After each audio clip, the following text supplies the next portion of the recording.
Hello SSC warriors, कैसे हैं आप सब। आज हम हमारी सीरीज़ जो कि है वोकैबुलरी का ब्रह्मास्त्र, जिसमें हम रूट वर्ड्स के थ्रू वोकैब को लर्न करते हैं, जिसके थ्रू सभी एग्ज़ाम में हमें हेल्प मिलती है, उसका हम अगला सेशन 6 हम करने जा रहे हैं। एसएससी पाठशाला बाय एएसओ की तरफ से हम सेशन 6 की शुरुआत करते हैं। तो हमारा पहला वर्ड है ऑर्थोज। जैसा कि हम अपने पुराने लेक्चर्स में ऑलरेडी देख चुके हैं, जहाँ पर ऑर्थोपेडिस्ट को हमने स्टडी करा था। ये डॉक्टर्स जो हमारी सीरीज़ है, डॉक्टर्स का पार्ट 3 है। इसके पुराने जो अगर आपने सेशंस नहीं देखे हैं तो मैं इसको आई बटन में आपको लिंक दे दूंगा, आप जाइए और उनको भी देख लीजिए, आपकी ज़्यादा हेल्प होगी। सेशन 1 से 3 में हमने पर्सनालिटीज़ के बारे में बात करी थी। पर्सनालिटी के बारे में जैसे कि ईगो, ईगोटिस्ट, ईगोमेनियाक, ये एक ही रूट वर्ड से बता रहा हूँ मैं आपको। ईगोसेंट्रिक, बहुत सारी हमने रूट वर्ड से चीज़ें पढ़ी थी। अब इस वाली सीरीज में जो कि सेशन 4 से 6 चल रहे हैं वोकैबुलरी के ब्रह्मास्त्र की, इसमें हम डॉक्टर्स के बारे में बात कर रहे हैं। इसका ये सेशन 6 है। तो चलिए टाइम ना वेस्ट करते हुए आगे बढ़ते हैं। ऑर्थोस एक रूट वर्ड है जिसका मतलब होता है स्ट्रेट या करेक्ट, सीधा करना, सही करना। अब इससे रिलेटेड डॉक्टर होते हैं, वो होते हैं ऑर्थोपेडिस्ट। इनका क्या काम होता है, ये बोन से रिलेटेड जो प्रॉब्लम्स होती है ना, उनको सही करते हैं। जैसे किसी की भी हड्डी में कुछ भी प्रॉब्लम आ गई है, फ्रैक्चर हो गया है, स्लिप डिस्क हो गई है, जॉइंट के इशू आ गए हैं, या प्लास्टर करना है, तो ये जो वाला जो सारा काम होता है ये ऑर्थोपेडिस्ट करते हैं। अब आपको लग रहा होगा ऑर्थोस, तो चलिए अब हम इसको देखें। ऑर्थोस का मतलब तो क्या हो गया, स्ट्रेट करना, है ना। ऑर्थोस का मतलब तो हो गया स्ट्रेट करना। और पेडोस का मतलब तो चाइल्ड था ना, तो ये हड्डी कहाँ से आ गया। तो शुरुआत में जब इसका नाम जब पड़ा था तो ये बच्चों की टेडी बोन्स को स्ट्रेट करते थे, बट धीरे धीरे इनकी फील्ड एक्सपैंड होती गई, या फिर इनको एक जनरल नाम दिया गया, वो ऑर्थोपेडिस्ट पूरे चीज़ों में फैल गया। तो आपको जैसे ही चाइल्ड स्ट्रेट करना, सीधी हड्डी सीधी करना से ध्यान आए, तो इसको पूरा ऑर्थोपेडिस्ट मान लेना। ऑल्दो ये जो वर्ड है हमारा, ये डे टू डे लाइफ में यूज आता है, तो हड्डियों का जो डॉक्टर होता है उसे ऑर्थोपेडिस्ट बोलते हैं। अब ऐसे ही ऑर्थोडोंटिस्ट एक वर्ड आ गया। अब ऑर्थोज तक का तो मतलब क्या हो गया, स्ट्रेट करना, और ओडोंटोज का मतलब होता है टीथ। आप डेंटिस्ट से भी याद रख सकते हैं, इसे डेंटिस्ट से भी याद रख सकते हैं, तो आपको ओडोंटोज इजीली याद हो जाएगा। तो ऑर्थोज स्ट्रेट करना, ओडोंटोज टीथ। तो जो दांत को जो सीधा करते हैं ना डॉक्टर, उनको बोलते हैं ऑर्थोडोंटिस्ट। जो ब्रेसेस लगते हैं, बोलते हैं ना तार बंधा बांधी टीथ पर, तो वो ऑर्थोडोंटिस्ट होते हैं। फिर अगला जो रूट वर्ड्स है ये है कार्डिया। ये तो हम बहुत बार पढ़ चुके हैं, बहुत कॉमन है ये डॉक्टर। कार्डियोलॉजिस्ट जिन्हें हम बोलते हैं, हार्ट के डॉक्टर होते हैं ये, कार्डियोलॉजिस्ट कहते हैं जिन्हें। हार्ट से रिलेटेड प्रॉब्लम्स को ये ट्रैक करते हैं, बीपी को भी करते हैं लोग, बट मेनली जो डॉक्टर्स होते हैं वो हार्ट अटैक के लिए नाम यूज़ करा जाता है कार्डियोलॉजिस्ट। जो भी हार्ट से रिलेटेड चीज़ होगी उसका जो रूट वर्ड्स होगा वो कार्डियो से ही लिंक होगा। अब इसमें हमारे 3 वर्ड्स हैं जो सिमिलर वर्ड चूज होते हैं, कार्डियक, कार्डियोग्राम, कार्डियोग्राफ। अभी मैं इनको हमारी जो रियल लाइफ है उससे कनेक्ट कर कर भी आपको दिखाऊंगा कि कैसे हम जो मशीन है वो कैसे इससे लिंक है, हमें पता ही नहीं थी। हार्ट से रिलेटेड जो भी बात होगी उसको हम कार्डियक बोल देंगे, जैसे बोलते हैं ना कार्डियक अरेस्ट आ गया इसको, तो कार्डियक अरेस्ट। हार्ट फेल जो नॉर्मल भाषा में बोल देते हैं उसको कार्डियक अरेस्ट भी बोलते हैं, मतलब दिल जकड़ गया, बिल्कुल दिल ने काम करना बंद कर दिया। उसके बाद जो शब्द आता है वो है कार्डियोग्राम। कार्डियोग्राम, कार्डियो का मतलब तो हो गया हार्ट, और ग्राम का मतलब हो गया रिकॉर्ड, मतलब मशीन। ऐसी मशीन जो हार्ट की मशीन होती है, हार्ट की रीडिंग्स नोट करती है, होती है ना अपनी ईसीजी मशीन, तो वो कार्डियोग्राम मशीन होती है वो। ये मशीन जिसके अंदर आती है वो है कार्डियोग्राम। फिर अगला वर्ड है हमारा कार्डियोग्राफ। ग्राफ का मतलब भी समझ में आ रहा है, तो हम बोलते हैं ना ग्राफ बना लो इसका, तो कार्डिया तो हो गया हार्ट और ग्राफ हो गया राइट। तो ऐसा डिवाइस जो कार्डियोग्राम बनाता है, और ये हो गया जो एक ग्राफ बनता है जो हमारी मशीन बनाती है, उसे कह देते हैं कार्डियोग्राफ। कार्डियोग्राफ उसे कह देते हैं। चलिए अगले हमारे रूट वर्ड की तरफ बढ़ते हैं हम। अगला रूट वर्ड, ये बहुत ही इंपॉर्टेंट रूट वर्ड है, बहुत जगह यूज होता है। इसमें एक थोड़ी कंफ्यूजन भी होगी। अगला रूट वर्ड आएगा एक साइकी, फिर इन दोनों में मैं आपको डिफरेंस भी बताऊंगा, जिससे आपकी काफ़ी क्लैरिटी आ जाएगी। अगला रूट वर्ड है न्यूरॉन। ये नर्व से रिलेटेड है, नर्व। इसको भी हमने थोड़ा पहले भी देखा हुआ है, नर्व से रिलेटेड है। तो इसका मतलब हो गया नर्व।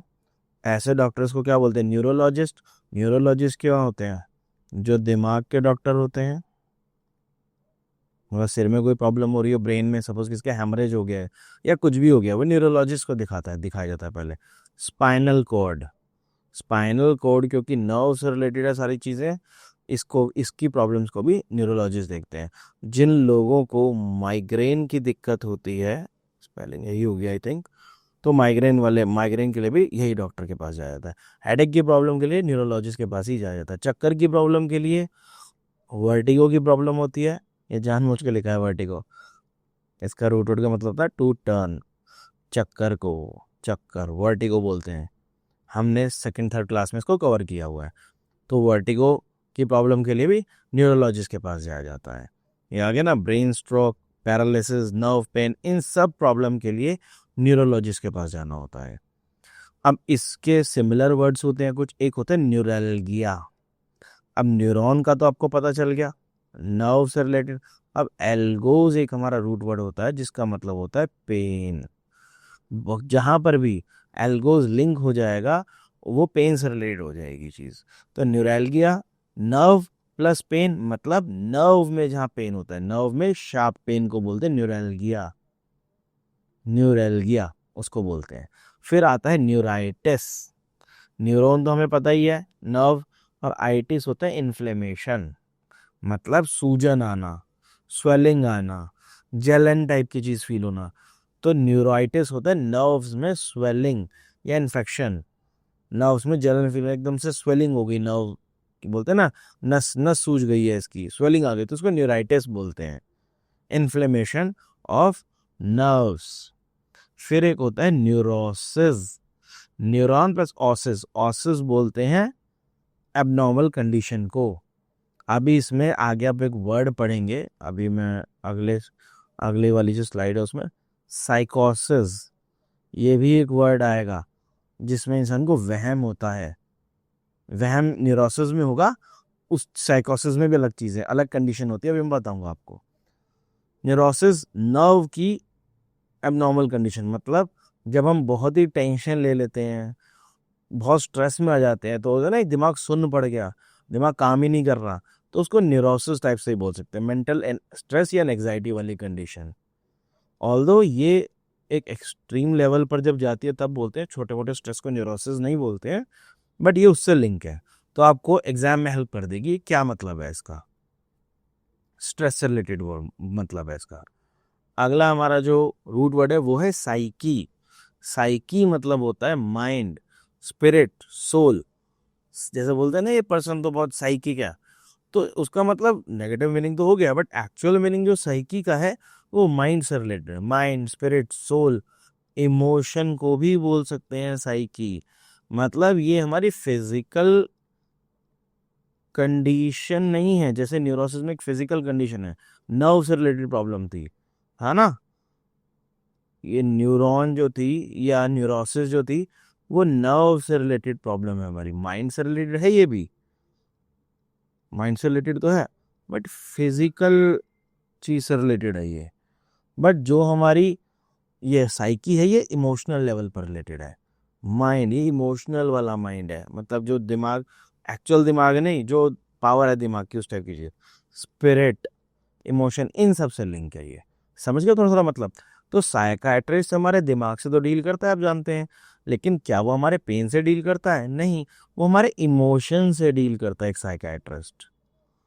पागलों का डॉक्टर नहीं होता सिर्फ साइकाइट्रिस्ट, इमोशनल चीज़ों को भी हैंडल करता है। बहुत बार हम बोलते हैं, या आजकल तो थोड़ा थोड़ा होने भी लगा है, कि जो कई लोग, ऑल्दो जिनका पैसा वैसा ठीक होता है, ज़्यादातर वही लोग, या फिर जिनको नॉलेज ज़्यादा है, तो वो लोग साइकाट्रिस्ट के वो जाते हैं, अपनी काउंसलिंग करवाते हैं, अपने इमोशंस को हैंडल करवाते हैं, तो वो साइकाट्रिस्ट होता है। सिर्फ पागलों के डॉक्टर को साइकाट्रिस्ट नहीं बोलते हैं। डॉक्टर जो सीरियस मेंटल और इमोशनल डिसऑर्डर्स को सॉल्व करते हैं, आ गया ना, इमोशनल डिसऑर्डर्स, तो इन डॉक्टर्स को साइकाट्रिस्ट बोलते हैं।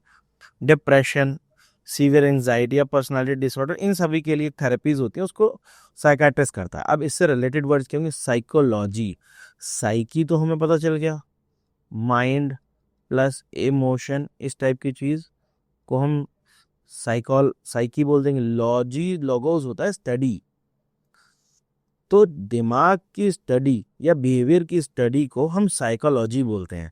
वह हमारे बहुत सारे सब्जेक्ट होते हैं ना, यहाँ पर आप देखिए कितने सारे हमारे सब्जेक्ट्स होते हैं, जैसे साइकोलॉजी, उसके बाद आता है बायोलॉजी, बायो का जो रूट वर्ड है उसका मतलब होता है लिविंग बीइंग, आगे हमारे आने वाले सेशंस में ये भी आएंगे, बायोलॉजी, ठीक है। फिर जियोलॉजी, जियो का मतलब होता है अर्थ, अर्थ की स्टडी, ठीक है। उसके बाद होती है एंथ्रोपोलॉजी, इसका मतलब तो हमें पता है, ह्यूमैनिटी या मैनकाइंड, हमने पुराने सेशंस में पढ़ा है। और लॉजी हो गया हमारा स्टडी, तो इस सब्जेक्ट को बोलते हैं study of human behaviour, human Mankind. इसी तरीके से साइकोलॉजी जो हमारा सब्जेक्ट है वह study of mind plus emotion. यहाँ पर थोड़ी रिवीजन है, थोड़े एक्स्ट्रा रूट वर्ड्स भी बताए मैंने आपको। अब होता है एक वर्ड साइकिक। अब साइकिक एक ऐसा वर्ड है जो सिक्स सेंस या एक्स्ट्रा सेंसरी पावर से जुड़ा होता है, मतलब ये एक स्पेशल पर्सन है। देखा ना, साइकिक का मतलब ये नहीं है कि कोई पागल ही है, साइकिक का मतलब एक स्पेशल पर्सन है जिसमें कुछ स्पेशल एबिलिटीज हैं, जो फ्यूचर को सेंस कर सकता है कि हाँ फ्यूचर में ऐसा होने वाला है। कई लोग कह देते हैं ना कि अरे ये तो मुझे लगा था ऐसा होगा, या फिर प्रेडिक्ट कर लेते हैं कि हाँ ऐसा होना चाहिए, तो वो साइकिक के अंडर आ जाएंगे, साइकिक पर्सन है। ऐसे ही एक वर्ड होता है साइकोसिस। अब ऑसिस हमने पढ़ा था ना, मेंटल कंडीशन, एक कंडीशन को बोलते हैं एबनॉर्मल कंडीशन। पिछली स्लाइड में मैंने आपको बताया था ना, ये देखिए न्यूरॉन में न्यूरोसिस की एबनॉर्मल कंडीशन को बोल रहे हैं हम। अब हमारा वर्ड है ये साइकोसिस, ये है माइंड से related abnormal condition, serious mental condition, जिससे हमारा जो पेशेंट है वो रियलिटी से डिस्कनेक्ट हो जाता है। इल्यूजन्स आते हैं, हेल्यूसिनेशन होते हैं, जैसे उसको लगता है कि मैं समुद्र में डूब रहा हूँ, मैं पानी में डूब रहा हूँ, मैं गिर गया हूँ, या उसको कुछ भी दिखने लग जाता है। एक होता है ना स्क्रिजोफ्रेनिया, ऐसे एक वर्ड होता है, उसका भी कुछ कुछ इसी से लिंक होता है, कि जिसको जो चीज़ नहीं भी हुई वो चीज़ों से दिखने लग जाती हैं, उस कंडीशन को बोलते हैं साइकोसिस। अब अगली स्लाइड में हम इन दोनों के बीच में डिफरेंस समझते हैं, न्यूरोसिस एंड साइकोसिस। न्यूरोसिस, साइकोसिस, OSIS का मतलब है एबनॉर्मल कंडीशन, है ना। अब ऐसा पेशेंट, न्यूरोसिस का मतलब नर्व, ये फिजिकल लेवल पर हो गया